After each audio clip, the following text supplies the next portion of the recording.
Greetings, programs! Welcome back to Rationality from AI to Zombies, Chapter 17, and a bit of an update. So, I was wrong. It turns out that my hard drive failure wasn't a hard drive failure, it was a motherboard failure.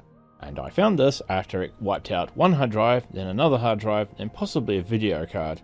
So yeah, here I am operating off of a laptop for a couple of weeks until I can get a new box computer. Oh well. So these updates might be a little few and far between, or at least limited to book readings until I can get my home computer sorted out. So here's hoping, fingers crossed. Chapter 17. Professing and Cheering. I once attended a panel on the topic, Are Science and Religion Compatible? One of the women on the panel, a pagan, held forth interminably about how she believed that the earth had been created when a giant primordial cow was born into the primordial abyss, who licked a primordial god into existence, whose descendants killed a primordial giant and used its corpse to create the earth, etc.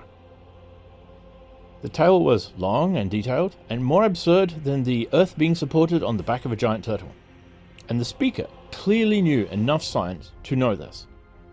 I still find myself struggling for words to describe what I saw as this woman spoke. She spoke with pride, self-satisfaction, a deliberate flaunting of herself.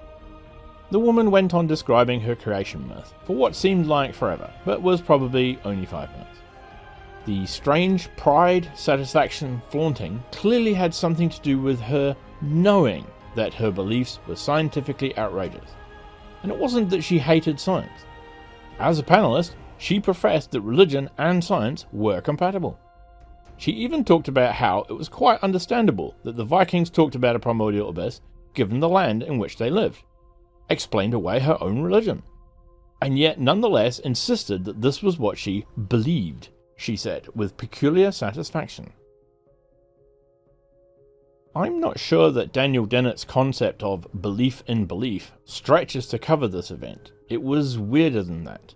She didn't recite her creation myth with the fanatical faith as someone who needs to reassure herself.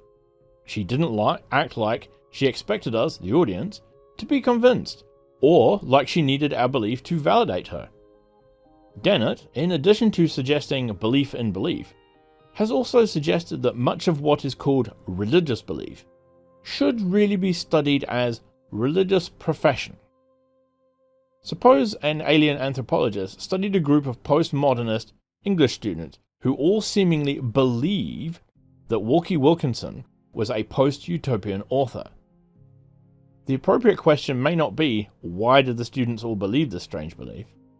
But, why do they all write the strange sentence on quizzes? Even if a sentence is essentially meaningless, you can still know when you are supposed to chant the response aloud. I think Dennett may be slightly too cynical in suggesting that religious profession is just saying the belief out loud. Most people are honest enough that if they say a religious statement out loud, they will also feel obligated to say the verbal sentence into their own stream of consciousness. But even the concept of a religious profession doesn't seem to cover the pagan woman's claim to believe in the primordial cow.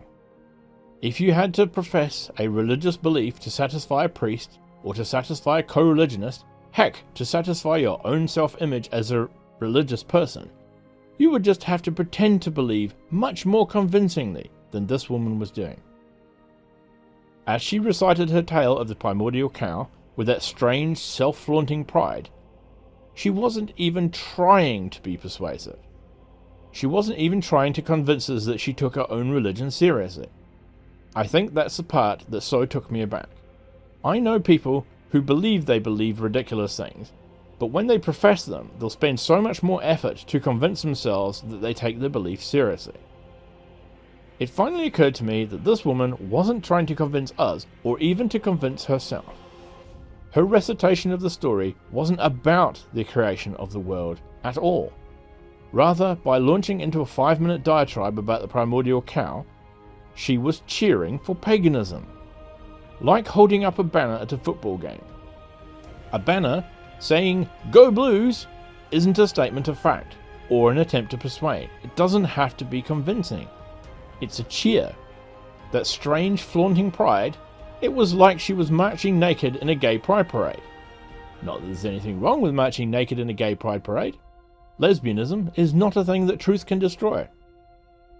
It wasn't just a cheer, like marching, but an outrageous cheer, like marching naked, believing that she couldn't be arrested or criticized because she was doing it for her pride parade. That's why it mattered to her, that what she was saying was beyond ridiculous. If she tried to make it sound more plausible, it would have been like putting on clothes. End chapter 17. Now for my comments. Well, given that we don't have a follow-up interview with the woman herself, we don't actually know if Eliezer has actually got his mind reading of the situation correct. It is entirely possible, as with many other areas of life, that the motivations of the woman were not what he understood them to be. People often have motivations that you don't share, and thus it's very hard to puzzle them out, sometimes. But, for the sake of argument, let's say he's got it completely right. What does this mean? Well, I'd argue it's, or explain, perhaps, that it's similar to the belief in belief but taken a step further. As Eliezer has said, it's like cheering for a football team. You're not trying to persuade anybody. You're making a declaration of intent. You're saying, I associate myself with this thing, which is awesome. Look at me. I am awesome because I support and like this awesome thing. A little bit like cheering or demonstrating for your current political party, whatever that may be. It's like, look at what a good person I am because this thing I am cheering for is good. Though I very much suspect that no one would actually phrase it as boldly as that. A lot of this stuff just flies under the radar. As soon as you force people to say out loud what their motivations are, they often can't hide from them anymore, and have to fess up that some of them are perhaps just a little silly. I would have to say, on the behalf of the pagan lady, that I have met the odd person who, contrary to what you'd expect, does actually revel in audacity. So they take refuge in audacity in that they are proud of the crazy thing that they can make themselves believe, or at least profess to. I'm not sure I understand exactly why they do it, but it does happen sometimes. Anyway, that's all for this episode. Stay tuned for the next one. Chapter 18, Belief as Attire. Bye for now.